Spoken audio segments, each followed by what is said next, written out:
Good morning, dear friends. I, Professor Harsha Nangavane from GS College of Commerce, with the Faculty of BCCA Department. So, as you know, I am going to teach you the subject name, that is BBMS for BCCA Part 2 Sem 3. And today's my topic is data volume and uses analysis. Then what is the meaning of data volume? Volume it is nothing but how much data you just stored in your database, okay, or we can say the table. So in the when we calculate the volume, that means the calculation of that particular thing or size of data which we want to be stored in our database, this is nothing but the data volume analysis. And uses analysis. Uses means how many record or how many data actually needed for the generating the reports. So those things nothing but the data volume analysis and data uses analysis.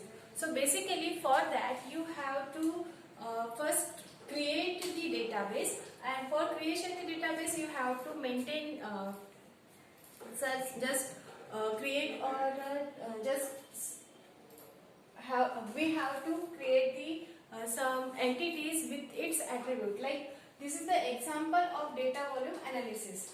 Here the book consider the library database which stores some data about the library. So first the entity is customer, which having some attributes like customer number, customer name, customer address. So basically we can see or we can assume those data that particular thing or that particular data should be stored in that entity. So, then next is the cell. So cell is assumed entity in which we just store the data about the customer number, ISBN, which is related with the book number and quantity. Then we create an entity which having the name book with attributes like ISBN attribute, title attribute, unit price attribute and publication attribute. So we just assume we created the database for a library, or we can say we created the database for a bookstall or bookshop. So just consider the entity and its attribute, so we can store the data which is related with that particular entity and attribute. Okay, so here the customer and sale shows the one to many relationship. Okay, so customer entity which having some attribute, sales entity which having the attribute, similarly books entity which having some attribute. Likewise, author is an entity which having attribute author name and author address. Then the publisher. So we just consider here 5 entities with its specified attribute, and this is nothing but the conceptual data model which is designed for that database or bookstall or bookshop. So this is conceptual data model which is designed for the bookstall. So in that we see the customer and sale having the one to many relationship, whereas sale and book having many to one, many is to one relationship. Likewise, book and author having the again many to one relationship, whereas book and author having the many to one relationship. Where then book and publication having the many to one relationship. So this is nothing but the conceptual data model which is shows the records, shows the attributes, shows the entities of bookstore. Okay, so after that we just assume that we are storing the data or we are storing the record which is related with the entity as well as the customer. So here assume this is the some customer, there are 500 customer, so we have to store the record. Okay, so we have to store the record about the 500 customer. So basically if we store those data, so assume that 500 customer order for 40 books. So the resultant record is nothing but the 40 into 500. So it becomes 20,000 records. So 20,000 records are stored in a cell. Stored in cell table, or we can say so stored in a cell entity. Okay, so those particular records are storing when we storing in a cell entity, which is becoming the cells of book records. Okay, so we are assuming and we are resultant book storing records are nothing but the 20,000. So after that 21, okay, after that 1,000 different titles are there. That means we are storing the 1,000 different books, okay, in book entity with its attribute. Okay, so those are 20 cells and books. So 20 into 50, that become 1,000 records. So in book entity with its attribute, we storing the 1,000 records. Similarly, we are storing the 20 authors with 5 different books. Okay, we are storing the 20 cells with 5 different authors. So 200 authors are becoming, or 200 records are becoming in authors entity. So basically we are calculating that that particular amount of the data we are going to store in our entity, like customer, sales, books, author and publisher, in a conceptual data model. Those are nothing but the multiplication of you are going to store the record in each entity. So 40, 500. So 40 into 500, 2,000. 20,000. Sorry. 20,000. Okay. So next is 20 into 50, which becomes 100. Oh, 1,000.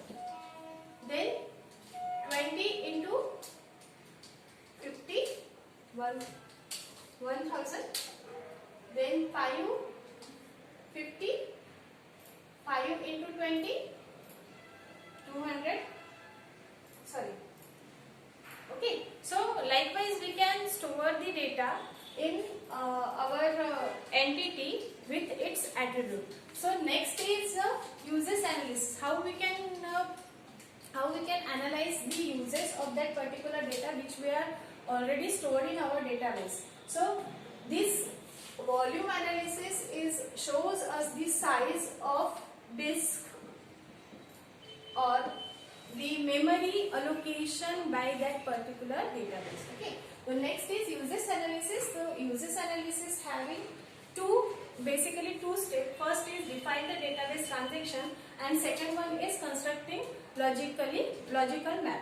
So what is meant by the database transaction? Database transaction, it is nothing but when we print a report. So each and every report which is for which we design our database, we require the logical step of transact our data. So that particular sequence of that step for data transaction, it is for the transaction in the database, it is called as data transaction. So those steps we have further designed in a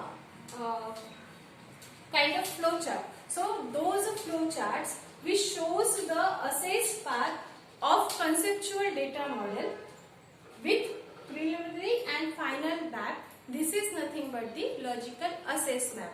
When in initial stage we design the flow chart for the data transaction step, then we make the correction for the accurate report which is shown by the database. So we make some changes in our first initial stage of flowchart of logical assess map, and then we are after making the changes, we finalize one map or finalize one flowchart, which is called as logical assess map. So the next topic is, our next topic is implementation design. So the implementation design, it is nothing but, our next topic is implementation design. So implementation design means what? The design the database, or we can say the when we follow the steps for database design, it is very important step for implementation design. So whatever we design in our conceptual model, we have to logically present our data in our database. So it is because this implementation design is very important, because it decides the selection of best fitting model. Selection of best fitting model means whatever we want to be stored in our database, so which is the best model for that particular data, so we get the appropriate report for our queries. So that's why it decide the selection of best fitting data model and the map the conceptual data model in the selected mode. So which are the data models? That is nothing but the hierarchical data model, network data model, and third one is a relational data model. So when we design, or when we use or when we implement our database, so for that we have to select one of the data model which is best for our data, for generating the reports, or generating the reports by of the queries which we require. Okay, so for this we have to follow some steps. So the steps for implementation design, it is nothing but the first step, input the following. Input the following, consider the which having the three step. First, database management system, independent schema. Independent schema, it is nothing but the conceptual data model. So we have to first design the conceptual data model, and which is the first input of our database management system. The next one is data volume and uses details. In earlier topic we just analyzed the data volume and uses, so we have to provide the detail about that particular volume and uses of our database with the help of inserting records or calculating records. Okay. Then next one is characteristics of the selected DBMS data model. DBMS data model, that is nothing but the conceptual data models type. Okay. The next one is step 2, map the conceptual data model into logical data model. So this is the second step of database design. We have to design our conceptual data model after the requirement analysis, so that we have to map this conceptual data model into logical data model, which is considered as hierarchical data model, network data model, or relational data model. So we have to, the step 2, it is nothing but we have to map our conceptual data model into logical data model. Next step is design the sub-schema of different users of the subsystem. Obviously, when we design our database, so there are so many users of our system. So particular the according to module, we have to design our sub-schema of different users. So whatever the user or whatever the users of our system who are going to use our system as like end user. So we have to consider the sub-schema design for each and every user of our system. So this is the next step. The next one is step 4, prepare program design guideline for each sub-schema. The sub-schema we are going to design for each and every user. So though there are several sub-schema, so we have to design the program for each and every sub-schema which we designed earlier step. Okay, the next one is, and last one is, perform the review of design. It is nothing but the testing of our implementation design. That's why we got the appropriate result or appropriate report from our database. So if those in that testing we just found the result of that particular report is not appropriate, then we have to carry out the changes which are the necessary for implementation, or which are the necessary for our database report. So we have to carry out those correction and again test it.